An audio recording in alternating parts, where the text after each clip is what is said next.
उसी दिन उनका दिमाग नहीं काम किया, लगता है नीतीश जी वाला गांजा एक चिलम वो भी मार लेते हैं, उनको दिमागे में नहीं रहा। वो इस तरह से पिए हुए थे कि लग रहा है कोनहरा घाट से ले लिए कि सीएनटी ये घाट जो है यहाँ कहीं से वो कफन हाथ लग गया, ओढ़ के चल दिया, उनको दिमागे नहीं काम किया। ये कफन ओढ़ के जिंदा आदमी निकलता है रोड पर। पप्पू यादव ने जिस तरीके के आरोप शुरुआत में ही लगा दिए, उन पर जो आरोप लगा दिया कि आप भाग गए, छात्रों को पिटवा दिए आप, शायद इसके लिए तो नहीं प्रशांत किशोर जो है अपनी छवि को क्लीन करने के लिए आ गए मैदान में कि अब मैं अनशन पे बैठ रहा हूं, अब छात्रों को न्याय दिलाकर ही दम लूंगा। तो वो किसी को ललकार रहे थे, वो बोल रहे थे अरे दारू पी का अनशन पर बैठ गया जनसुराजी लोग।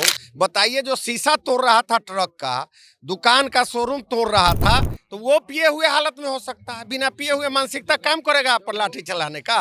पप्पू यादव यहाँ आके गिड़गिड़ाए, पप्पू जी आकर प्रशांत किशोर के यहाँ, ये लोग उनको मदद किए, बोले कि ना इंसाफ हो रहा है, लालू यादव मेरे साथ गला काट रहे।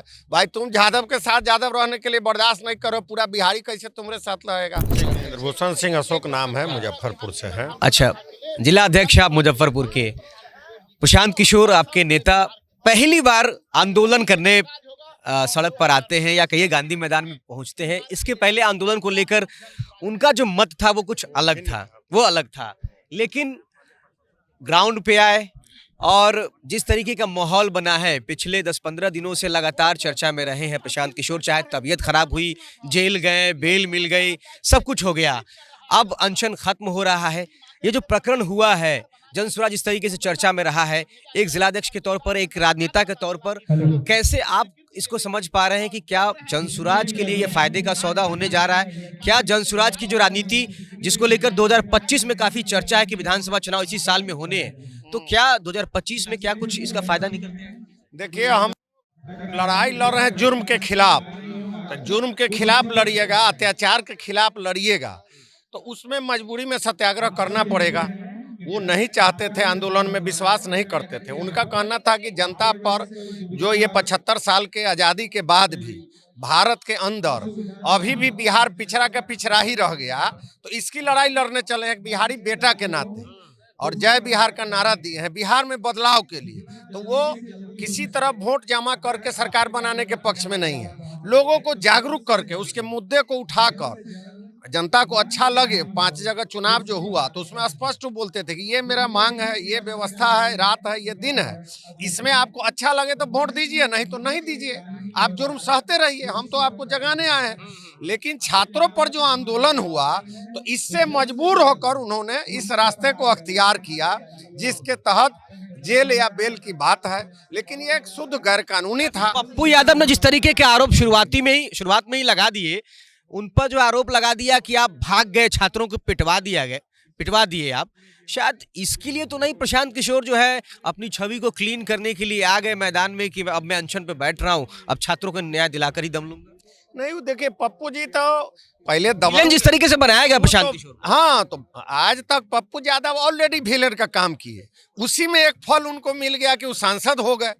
उनको बचपन से हम लोग जान रहे हैं, बिहार के वो भी हैं, बिहार के हम लोग हैं, वो विलेन रहे हैं, और विलन में ही एक उपहार मिल गया, पत्नी का संस्कार मिल गया कि पत्नी भी कांग्रेस में चल गई, भी एमपी हो गए। तो वो किसी को ललकार रहे थे, वो बोल रहे थे अरे दारू पी का अनशन पर बैठ गया जनसुराजी लोग। बताइए, जो शीशा तोड़ रहा था ट्रक का, दुकान का शोरूम तोड़ रहा था, तो वो पिए हुए हालत में हो सकता है? बिना पिए हुए मानसिकता काम करेगा आप पर लाठी चलाने का? तो हम लोग तो सत्याग्रह पर बैठे थे और दिन रात बैठे हुए थे, और उसी दिन उनका दिमाग नहीं काम किया, लगता है नीतीश जी वाला गांजा एक चिलम वो भी मार लेते हैं, उनको दिमागे में नहीं रहा। उसी दिन चैलेंज कर लेते आए हुए राम राम सत्य बोल। वो इस तरह से पिए हुए थे कि लग रहा है कोनहरा घाट से ले लिए कि सीएनटी ये घाट जो है यहाँ कहीं से वो कफन हाथ लग गया, ओढ़ के चल दिया, उनको दिमागे नहीं काम किया। ये कफन ओढ़ के जिंदा आदमी निकलता है रोड पर। इस सत्याग्रह है, लड़ाई है, जनता के लिए लड़ना है, नौटंकी पार्टी थोड़े खोलना है। आज देखिए, अनशन के बाद भी एक तरीके से प्रशांत जी अनशन तोड़ेंगे और फिर जनता के लिए लड़ाई में जो पुरानी धारा थी, पुरानी व्यवस्था, जो सोच थी, उसके तहत ही वह आगे बढ़ेंगे और लड़ाई को अंजाम तक पहुंचाएंगे। बिहार को बदलना है, बिहार के बच्चों के लिए लड़ना है, इंसाफ के लिए लड़ने हम लोग चले हैं। इसलिए वो लोग को कुछ बोल दें, अपना उससे कुछ मीडिया में बन जाएं, तो न्यूज में दिख जाएं, इसके लिए न चाहते हैं। बड़ा मुश्किल से वो पार्टी को मर्ज किए थे कांग्रेस में। थोड़ा भी उनको अगर मान सम्मान रहता, थोड़ा भी उनमें वजन रहता, तो पप्पू यादव उनको टिकट नहीं मिलता उनको कांग्रेस से। कांग्रेस का टिकट उनको मिलना चाहिए कांग्रेस था। में अपनी पार्टी का विलय करके पार्टी को मर्ज किए तो उनमें तो इंसानियत रहता, सोच रहता, तो वो खड़ा ही नहीं होते। उनको तो सन्यासी बन के बच्चों के साथ लड़ना चाहिए था, तो सांसद बनने गए। पप्पू यादव यहाँ आके गिड़गिड़ाए, पप्पू जी आकर प्रशांत किशोर के यहाँ, ये लोग उनको मदद किए। उस क्षेत्र के सारे लोग, जिस उदय बाबू के बिल्डिंग में रहते हैं प्रशांत किशोर, उनका भी बाइट आया है कि हम लोग खड़े होते तो वो कहीं नहीं रहते। तो अगर उन लोग का मदद नहीं लिए रहते, बोले कि ना इंसाफ हो रहा है, लालू यादव मेरे साथ गला काट रहे, भाई तुम यादव के साथ यादव रहने के लिए बर्दाश्त नहीं करो, पूरा बिहारी कैसे तुम्हारे साथ रहेगा। किसी तरह वो जीत गए, तो अब सोच रहे जो पार्टी विलय कर लिया, तो उनको तो शर्म आना चाहिए कि अब बिहार का नेतृत्व न करे, सिर्फ वहां का नेतृत्व अपना करे, पूर्णिया संभाले। पूर्णिया बदहाल नहीं है। आज इतना दिन से क्या हो रहा है, हवाई जहाज उड़ रहा है, हवाई जहाज उड़ रहा है, उस सत्याग्रह करे ना, वहाँ बंदी मनावे ना, तब ना चला है बिहार में लोगों का दिमाग डाइवर्ट करने कि जनसुराज के तरफ जाएगा तो हम तो एक विलेन है, तो विलेन का रोल खत्म हो जाएगा। एक नायक आ गया तो विलेन को तो कखनियों लतिया के बोरा में कस देगा, वो प्रशांत किशोर है। और विलेन का कितना देर रोल होता है सिनेमा में, तो सिनेमा के एक्टर करते हैं। इसी तरह कुछ करते उड़ते सोचते हैं कि अपने जीवन भर सांसद बने।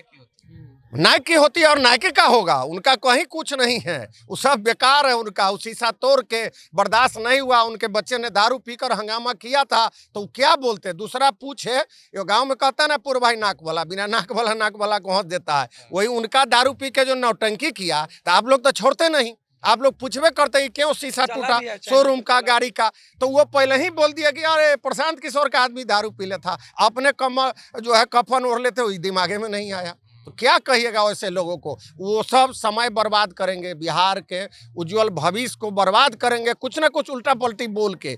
इसलिए न्याय के साथ चलिए। हम आप सबसे भी न्याय का भीख मांगते हैं कि आप सब न्याय के साथ आइए और बदलते बिहार में हाथ बटाइए।